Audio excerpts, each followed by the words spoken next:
خوش آمدید۔ Supreme court کے کورٹ نمبر 1 میں آج صدارتی ریفرنس کی اس لارجر بینچ نے سماعت کی جس کا اعلان 2 دن پہلے ہوا تھا۔ 2 گھنٹے کی سماعت میں بنیادی معاملے پہ بحث ہوئی اور آرگومنٹس ہوئے۔ اٹارنی جنرل کی بحث نے آج شاید آدھا کیس جیت لیا ہے۔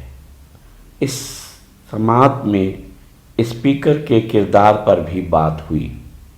میں ہوں نجم بن اسد۔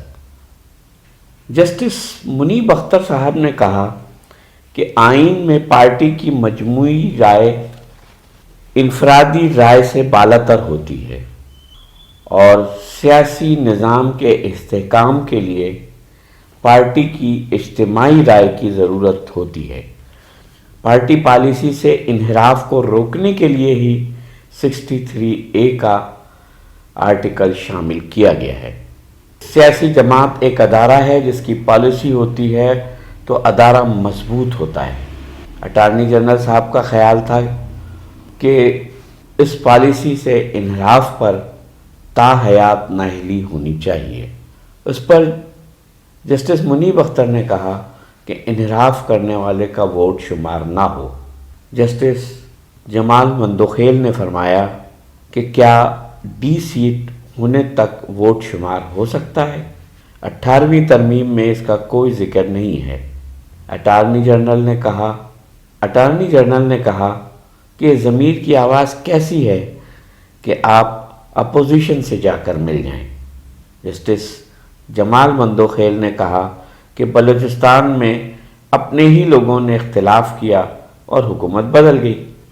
اٹارنی جنرل نے کہا کہ بلوچستان میں دونوں گروپ باپ پارٹی کے تھے، یعنی ان پارٹی کے اندر اختلاف ہوا اور انہوں نے وزیر اعلیٰ بدل دیا۔ چیف جسٹس نے کہا کہ 63A کی روح کو نظر انداز نہیں کر سکتے۔ اس کی روح کیا ہے یہ دیکھنے کی ضرورت ہے۔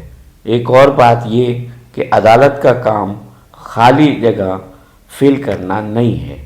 آئین میں اگر کوئی جگہ خالی چھوڑ دی گئی ہے تو عدالت کا کام اسے بھرنا نہیں ہے، یہ کام پارلیمنٹ کو کرنا ہے۔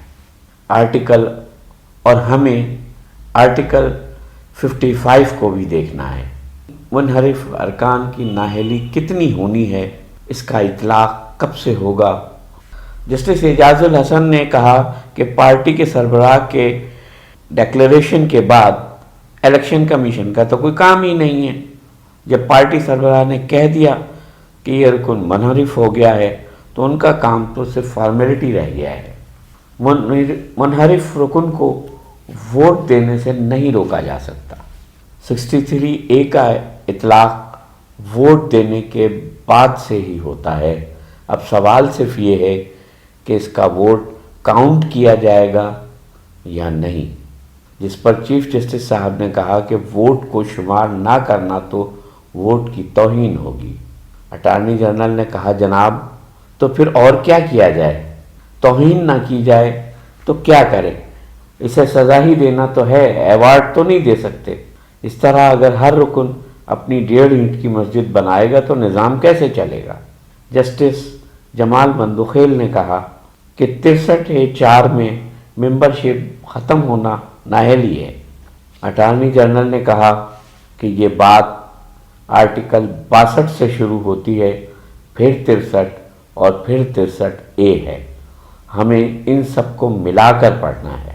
سندھ ہاؤس میں ارکان نے وزیر اعظم کے خلاف ووٹ دینے کے لیے کہا، ان کی بولی لگی اور ان کے انٹرویوز ٹی وی پر چلائے گئے، جبکہ 1992 کے ایک آئینی فیصلے میں یہ کہا گیا کہ منحرف ہونے والے کو چاہیے کہ پہلے مستعفی ہو پھر جا کر الیکشن لڑے اگر اس کا ضمیر اسے تنگ کر رہا ہے تو۔ جسٹس جمال مندوخیل نے پوچھا کہ 63A کے تحت کیا نااہلی تاحیات ہو سکتی ہے؟ اٹارنی جنرل نے کہا یہی تو دیکھنا ہے، یہ بہت اہم ہے۔ جسٹس منیب اختر صاحب نے فرمایا کہ سیاسی جماعت کے خلاف ووٹ دراصل سیاسی جماعت کو کمزور کرنا ہے۔ جسٹس اعجاز الحسن نے کہا کہ پارٹی ڈسپلن کو قائم رکھنے کے لیے ہی تو 63A کو لایا گیا ہے۔ جسٹس منیب اختر نے کہا کہ سیاسی جماعت ایک ادارہ ہوتی ہے، پارٹی لائن کی پابندی نہ کی جائے تو سیاسی جماعت تباہ ہو جائے گی، کیونکہ ڈسپلن نہ ہو تو ادارے تباہ ہو جاتے ہیں۔ جسٹس جمال مندوخیل نے پوچھا کہ کیا آپ پارٹی سربراہ کو بادشاہ بنانا چاہتے ہیں؟ تو اٹارنی جنرل نے کہا بادشاہ نہیں تو لوٹا بھی نہیں بنانا چاہتے۔ جسٹس اعجاز الحسن نے پوچھا کہ کیا دوسری کشتی میں چھلانگ لگانے سے حکومت گرائی جا سکتی ہے؟ کیا دوسری کشتی میں چھلانگ لگاتے ہوئے دوسرے جہاز کو ڈبویا جا سکتا ہے؟ کیونکہ فی الوقت حکومت صرف چند ووٹوں کی برتری سے ہی قائم ہوئی ہے۔ جسٹس منیب اختر صاحب نے کہا کہ چھلانگیں لگتی رہیں تو معمول کی قانون سازی بھی نہیں ہو سکتی۔ اٹارنی جنرل نے کہا کہ معاملہ صرف 63A کی خلاف ورزی کا نہیں ہے، اس طرح پورا سسٹم ناکام ہو جانے کا ہے۔ اگر یہ سسٹم ناکام ہو گیا اور پارٹی پالیسی پر عمل نہ ہو تو ادارہ تو ہجوم بن کر رہ جائے گا۔ انفرادی شخصیات کو طاقتور بنانے سے ادارے تباہ ہو جاتے ہیں۔ اٹارنی جنرل اور فاروق نائک صاحب دونوں کی رائے تھی کہ اسمبلی میں ووٹنگ سے پہلے عدالتی تشریح آ جانی چاہیے۔ اس پر عدالت کو بتایا گیا کہ ووٹنگ 2 یا 3 اپریل تک ہوگی، اس لیے عدالت کے پاس وقت ہے۔ مزید سماعت کل جمعے کے بعد دوبارہ شروع ہوگی اور کل بھی اٹارنی جنرل خالد جاوید خان ہی دلائل دیں گے۔ آج کی سماعت کے بعد لگ یہ رہا ہے کہ کھیل بہت دلچسپ مرحلے میں داخل ہو چکا ہے۔ عمران خان اپنے آپ کو مائنڈ گیم کا ماسٹر کہتے ہیں اور وہ سڑکوں پر ہونے والی لڑائی کو سپریم کورٹ میں پہنچا چکے ہیں۔ اس وقت عدالت میں آئینی جنگ شروع ہو چکی ہے۔ ایسے میں جو بھی سڑک پر شر انگیزی کی حماقت کرے گا وہ مار کھائے گا۔ ویسے تو JUIF نے کشمیر روڈ پر جلسے اور اس کے بعد مہنگائی کے خلاف دھرنے کا اعلان کر دیا ہے۔ یہ لوگ باز آنے والے نہیں ہیں۔ فضل الرحمان کی حالت دم کٹی لومڑی جیسی ہے جو چاہتی ہے کہ سب کی دم کٹ جائے۔ وہ خود تو اقتدار سے باہر ہیں اور بن پانی کی مچھلی کی طرح اقتدار کے لیے تڑپ رہے ہیں۔ خبر یہ بھی ہے کہ ان کو کسی نے 2 ارب روپے دیے ہیں بیرون ملک سے اور مزید دینے کا وعدہ کیا ہے۔